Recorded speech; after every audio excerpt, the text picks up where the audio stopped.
Hi everyone. Today we're going to talk about study abroad, of course, and especially boarding school opportunities in Switzerland.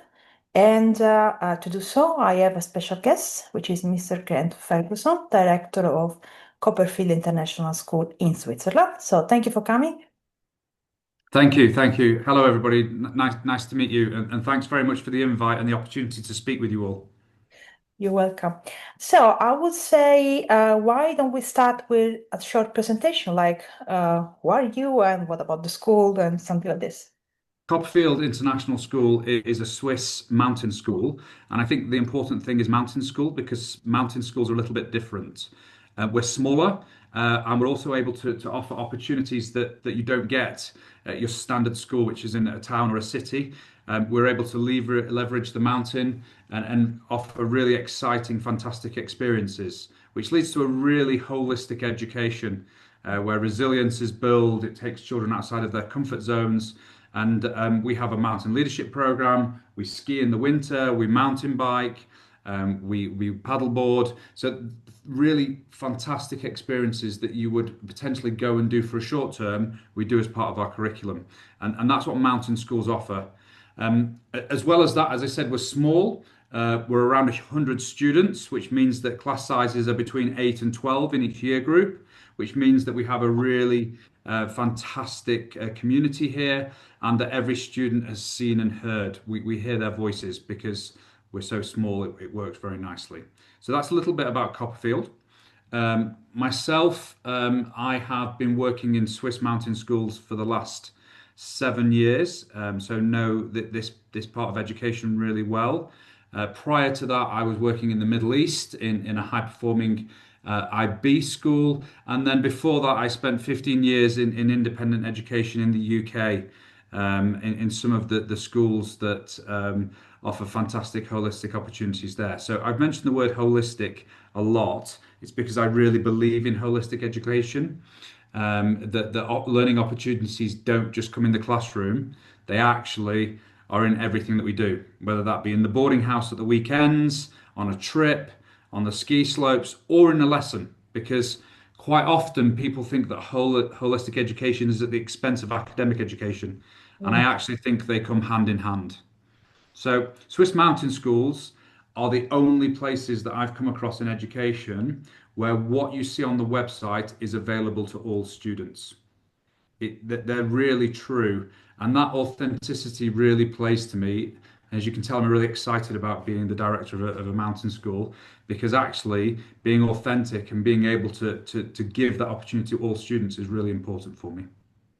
The way you speak sounds to me kind of little family, I would say, like a big family. Sorry, not a little family. A big family kind Yeah. of approach, because you. Yeah, and I prefer the word community because sometimes when we have families, as we know, families can be very dysfunctional, and so can communities as well. But I want it to be a really comfortable, kind place to go to school and to embrace the learning opportunities, to have the potential to fail, um, but without being um, but there still needs to be a real school here.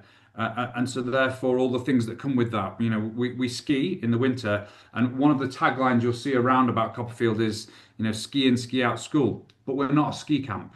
We're a real school that skis rather than a ski camp that has a few lessons tagged on. Yeah.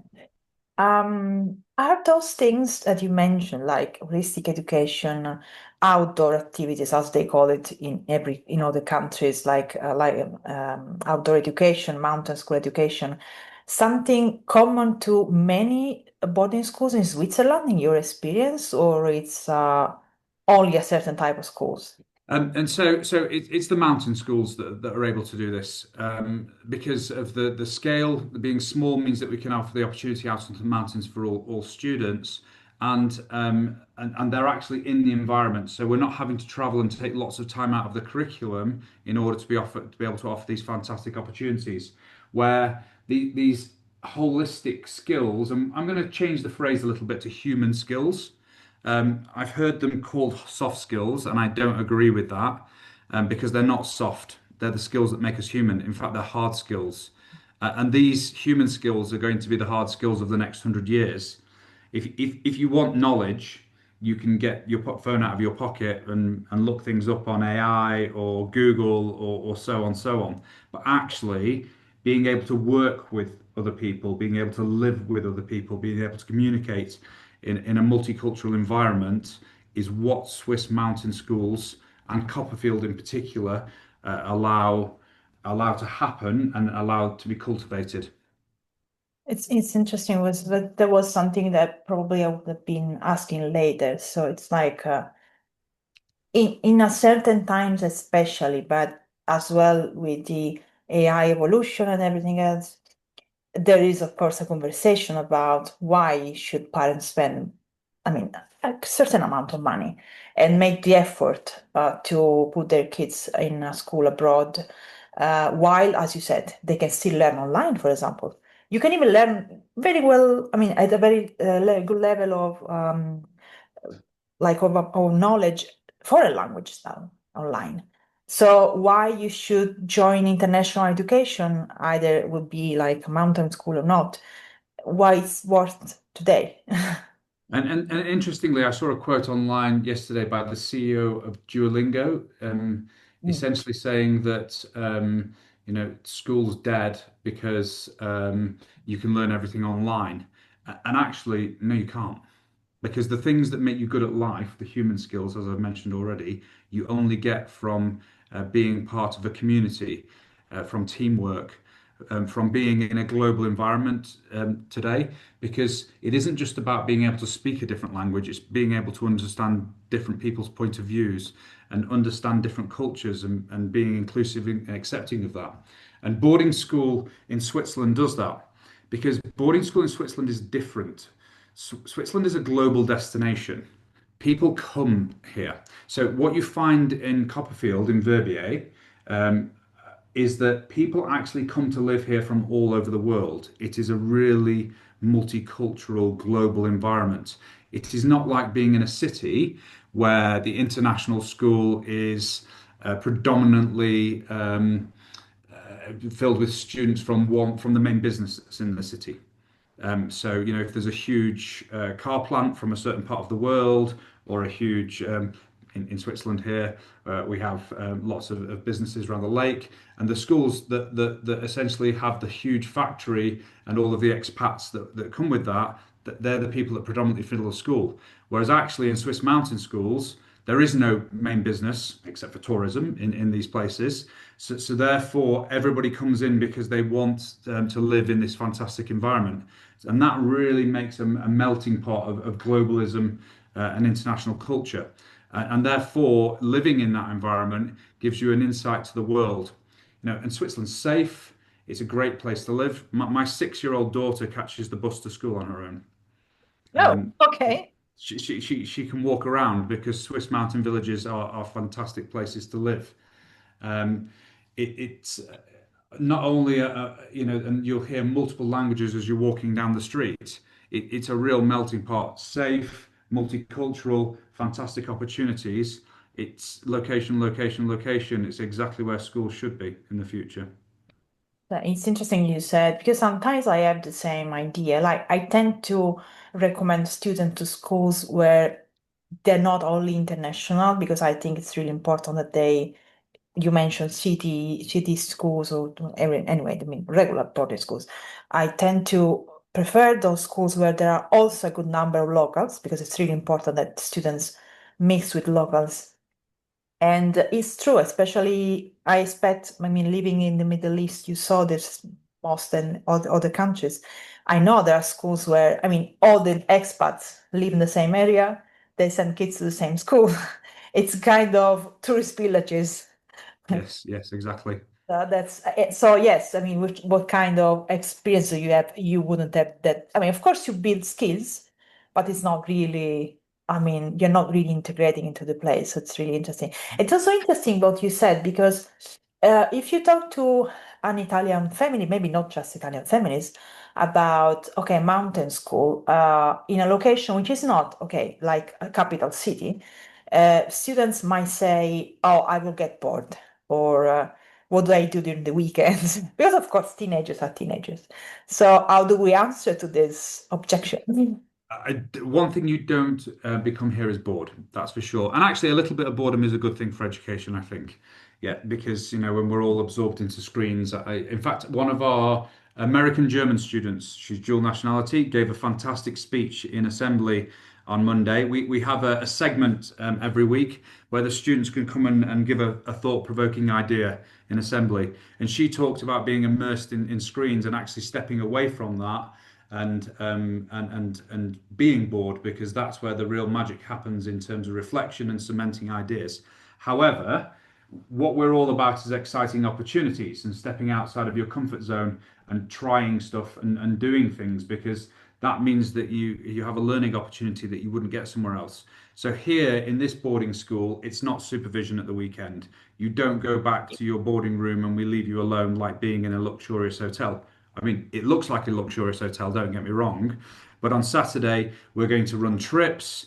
The students are going surfing in the artificial wave in the valley this weekend. Last weekend, they were sailing on Lake Geneva. We run cultural trips. We've been to the FIFA Museum in Zurich, the Chocolate Museum, and then also there are things that you can do here on a Sunday where there's an outdoor pool, there's volleyball courts, so there's lots of activities. So on a Saturday, it's a day a week program. Saturday is a learning opportunity, but in a slightly different way, not in the traditional classroom. During the winter, we have our mountain leadership program, and we have some ski touring expeditions where students can go out and stay at a hut overnight. Um, and we've got our free ski program. So if you're an avid skier during the winter, which we have a really long season for, being in Verbier, fantastic location, you can actually go skiing with your friends a little bit more socially on the weekend than you would during your ski lessons, which happen in your PE lessons during the week. So there's lots to do. Mountain biking, sailing, paddle boarding, chilling out in a cool mountain village. And then obviously in the winter, all of the snow sports that we offer. Golf. Golf is a big one for our students at the moment. They're playing a lot of golf. A question that I have to say in recent years I started receiving from students when I interview them. You would expect that when you describe boarding schools to students, they would be 100% enthusiastic of the idea that they have sports activities and everything. Maybe because our schools are in Italy very demanding in terms of like timetable, but not extracurricular. Some students sometimes ask me like, it's not that it's too busy. So when do I have no scheduled days? When can I get some free time? As you said, to be bored, just relax. So how do you manage to balance as a school the busy daily schedule, the weekend that you described, and the need for their mind to sit down and relax? Yeah, and it's an interesting conversation. And the first thing that came to mind there is, I mean, I have children as well. Is it because they want to go and sit on a phone, or is it because they actually just want to sit and relax and switch their mind off? And you'll never know until you actually meet the student and spend time with them. Um, Sundays are completely free and optional. And then obviously we have boarding school holidays. I mean, we're not saying that they have to do this 365 days a year. They get 10 to 11 weeks off in the summer. They get Christmas off. They get Easter off. School, although it's busy, and I'm going to say that when they're here and it is 6 days a week, Sundays are completely optional on the program. We will put activities on, we will do things, but students don't have to go to them or involve themselves, which gives them that little bit of time of relaxation. Um, Swiss mountain schools aren't for everybody. I'm not going to tell you the virtues. They're for people that are enthusiastic and want to try to do some very different things that are outside of the box and are therefore going to lead to growth and learning. But that isn't for every student. And when I speak to students and I try and speak to every single one who joins the school, I explain what we are and then try and get a match between the school and the student. And so I'll say everything that I'm saying now about what our program is. And there are certain expectations of the level of participation that we'd like from the students. Yeah, it makes sense because you only that way you can be sure that you do the right choices in terms of admission. I suppose you talk to families also before they decide to join the school, so like in the admission process makes sense. Um, the school offers only the IB program, meaning like from middle years to the IB diploma. Why the school decided, I don't know if it was you or before you, but why the school decided to offer this specific pathway and how this integrate well with the mountain school education? Yeah, it was me who decided to do the program as we did, and we had multiple programs before. And we're a continuum school, so we have a primary school which is those expat local families that we talked about that actually live in Verbier, and because we don't have a boarding option at the bottom, that's a PYP, the primary years program. And then we have the MYP through the middle of the school from year 7 through 11. And we do that for multiple reasons. The first one being it's a globally recognized program that has good breadth to it, but also within that, it has a framework that allows teachers to be enthusiastic about their subjects. It's not content driven. We're not going to a terminal exam at 16 and therefore we're being forced through, if I take, for example, IGCSEs, which, being forced through World War II history because it's built on a syllabus that came from the UK 20 years ago, and therefore we're looking at it through a UK centric lens. I mean, in one respect, it's bad enough that I'm English, but in an international school. But actually, I like the idea of it being a global curriculum, and our teachers come from different places in the world, and therefore they can teach the skills through their lens, and they're therefore more enthusiastic about it, which means that I think you get better lessons from it. Um, and coupled with that as well, it's a very much a skill-based program. So if you are a student that is going to join us part way through a year, or actually after you've done a little bit of, I don't know, the Italian national curriculum, and then you want to come to boarding school for the last 3 or 4 years, it means that you can just slot in because the program is really about academic maturity, teaching the right skills at the right age, rather than actually what you need for an examination at 16, which is completely content driven. So I think it's a really nice international program that allows for that to happen. One of the other things about it is that the requirements for it in terms of time are 50 hours per subject group per year.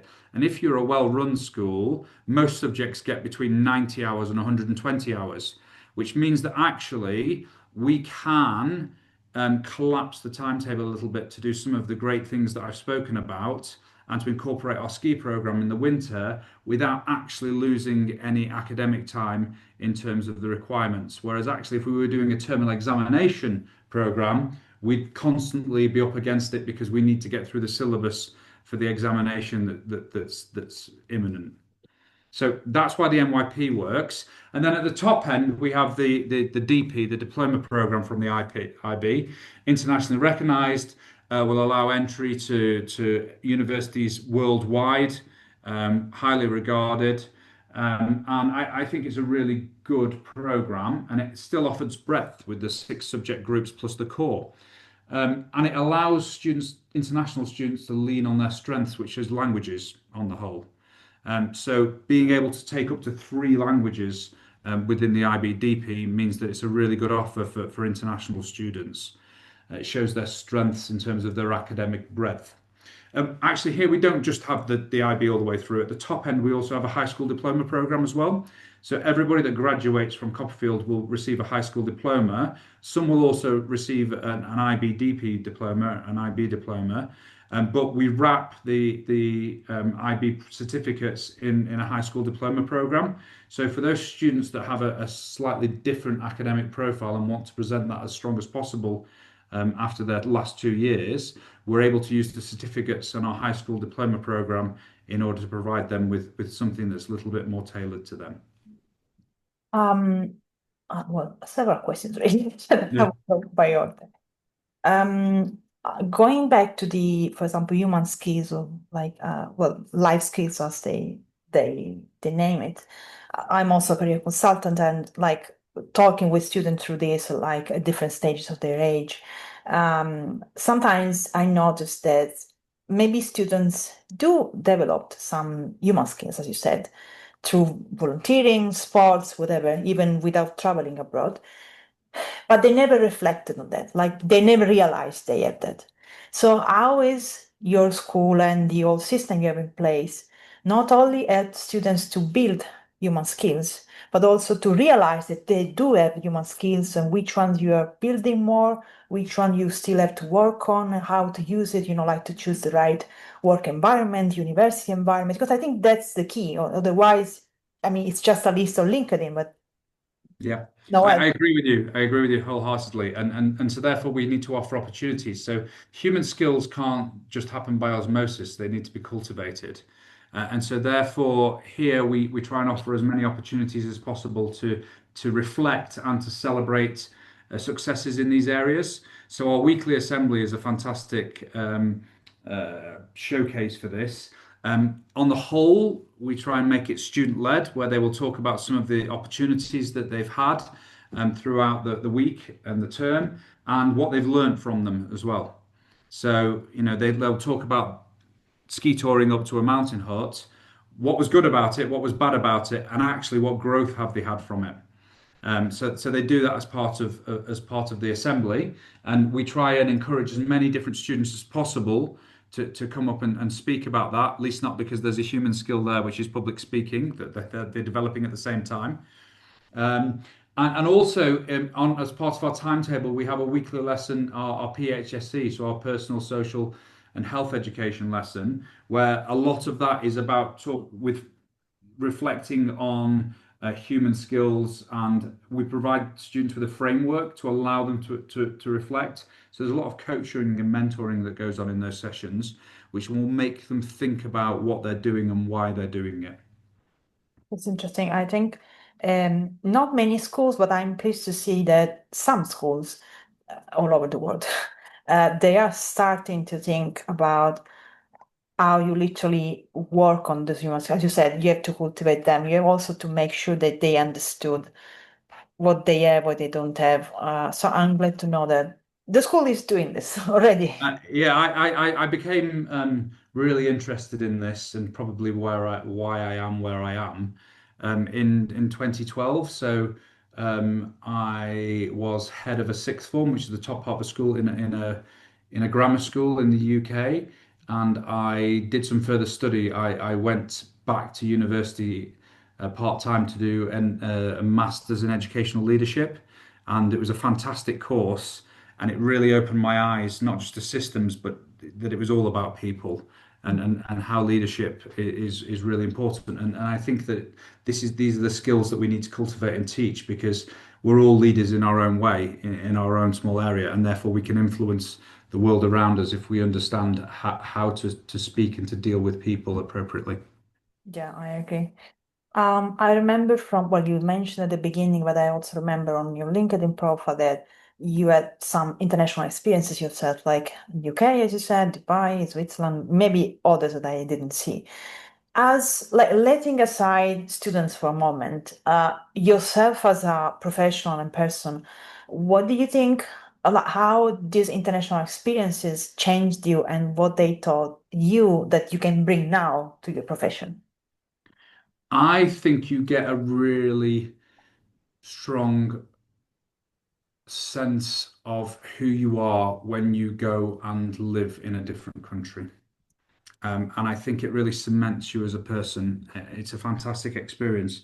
And as I've got older, I've really appreciated that. I always knew that I wanted to travel, but didn't know that I wanted to travel. So when I left university, I went and did the usual UK thing of a gap year, but that turned into 2 years, and traveled around lots of the world.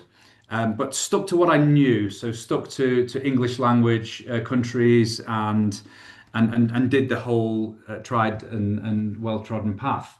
But actually, I went back to the UK, went into education, which obviously was my calling and loved, but then got itchy feet again about 10 years ago, and knew that there was something that I wanted to do in the world. So fortunately, uh, being a teacher and a British teacher, I could then go out into the world and teach, because on the whole, for international schools, the English is the language of instruction. So therefore, that allows us to travel into the world.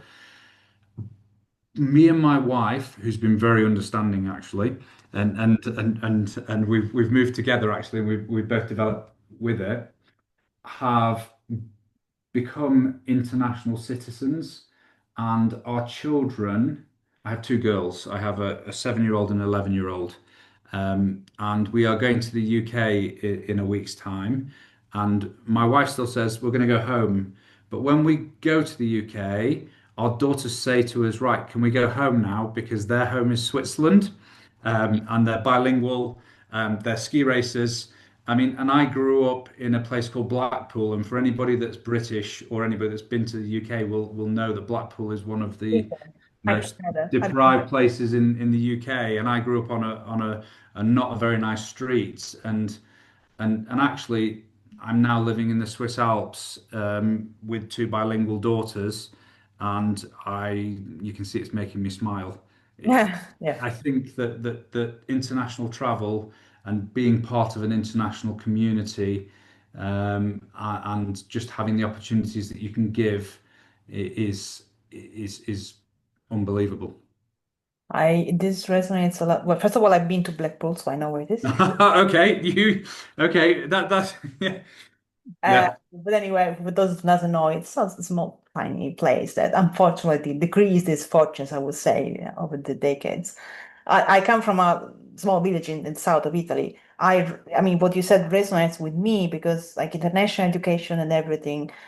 Last year, I think I was in London for a conference, and I was like waiting for the bus near Marble Arch, and I was like, "Look at me, where I came." I mean, all the way through, and it was like that moment where I realized, okay, I did something, not in the yeah, sense of success, because yeah, yeah, yeah. And it's just little glimpses of it. I'm not sitting around I completely. like. I'm not doing this all the time, And but I mean, it was not for granted, right? yeah, No one could see that, so well done. But I can say, and I can see from what you have been telling that, I mean, there's a lot of um, reflection on your experiences, and probably, and also, I'm sure that you bring all these experiences, all this self-reflection when you have to support naughty kids or kids around. I mean, teenagers are not easy, of course, no one is easy. So I can see that the way I wouldn't ask you which kind of support you offer to students because I think we can yeah. understand that from what you say. So it's Yeah, and being from Blackpool, that means I'm Northern British, which means that you get what you see. yeah, exactly.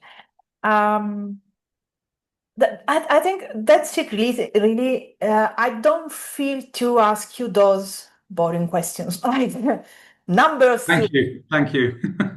because I think those are for like just in case my guest doesn't know what to say, but I don't think that.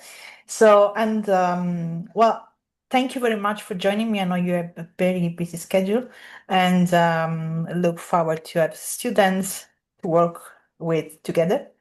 And Fantastic. thank you again. Yeah, I'm very much looking forward to working with you. Nice to meet you. Bye. Thank you very much. Bye Bye. bye.